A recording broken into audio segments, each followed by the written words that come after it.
Hello बच्चों, आज का हमारा पाठ है कक्षा 5 कलरव पाठ 3 मेरी शिक्षा। देखिए, ये वाला जो पाठ है इसे लिखा है डॉक्टर राजेंद्र प्रसाद ने। इनका जन्म हुआ था 1884 में और हमारे देश के स्वतंत्र भारत के ये प्रथम राष्ट्रपति थे।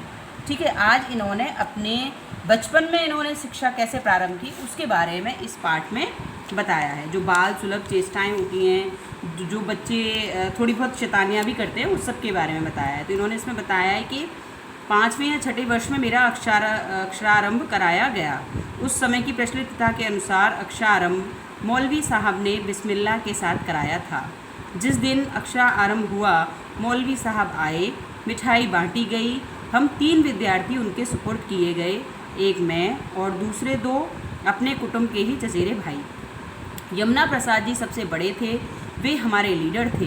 वे तमाम खेल और लड़कपन की शैतानी में आगे रहा करते थे। उनके एक चचा, जो मेरे भी चचा थे, बहुत मजाक पसंद थे। वह मेरे पिताजी के छोटे भाई थे, पर पिताजी के कई गुण उन्होंने भी सीखे थे। वह घोड़े की सवारी करते थे, बंदूक और गुलेल चलाना भी खूब जानते थे, फारसी भी पढ़े थे और शतरंज भी बहुत खेलते थे। तो ये शुरुआत है, पहला पैराग्राफ है, हमने पढ़ा। अब ऐसे इसको आप भी पढ़ेंगे। इसमें आगे भी फिर उन्होंने इन मौलवी साहब, जो उनके पहले मौलवी साहब थे, उनके बारे में बताया है कि वो जो हैं जो उनके बलदेव चाचा थे, उनके लिए एक मजाक का साधन बन गए थे। वो उन्हें चिढ़ाते रहते थे और वो चिढ़ जाते थे। कुछ दिन बाद ये वाले जो मौलवी साहब थे वो चले गए और उनकी जगह दूसरे मौलवी साहब उन्हें पढ़ाने आए। लेकिन वो दूसरे मौलवी साहब जो थे वो बहुत ही गंभीर थे और गंभीरता से इनको पढ़ाते थे। हर चीज़ के लिए टाइम टेबल, समय सीमा निश्चित थी कि खेलने के लिए भी समय था, पढ़ने के लिए भी समय था। सुबह शाम पढ़ना पड़ता था, रात को भी फिर पढ़ के पाठ याद करके सुनाना पड़ता था। और इस तरह से खेलते खेलते उनके जो शुरुआत हुई थी पढ़ाई की, उसके बारे में इस पाठ में दिया गया है।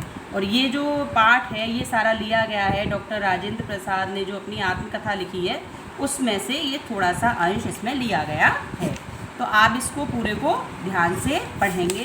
फिर देखिए ये इसके ये शब्द अर्थ हैं, जैसे बेखौफ, निडर, सबक, सीख, दरख्त, पेड़, अक्षरारंभ पढ़ने की शुरुआत, बिस्मिल्लाह शुभारंभ और सुपुर्द सौंपना। फिर ये इसके प्रश्न उत्तर हैं। बालक राजेंद्र प्रसाद का अक्षरारंभ किसने कराया था? मौलवी साहब ने। उनके साथ कौन कौन पढ़ता था? उनके 2 चचेरे भाई और पढ़ते थे ना, अभी हमने पढ़ा वो। पहले मौलवी साहब और दूसरे मौलवी साहब में क्या अंतर था? पहले मौलवी साहब जो थे वो पढ़ाने के प्रति इतने क्या नहीं थे, गंभीर नहीं थे, जबकि दूसरी वाले मौलवी साहब थे वो पढ़ाने के प्रति बहुत गंभीर थे।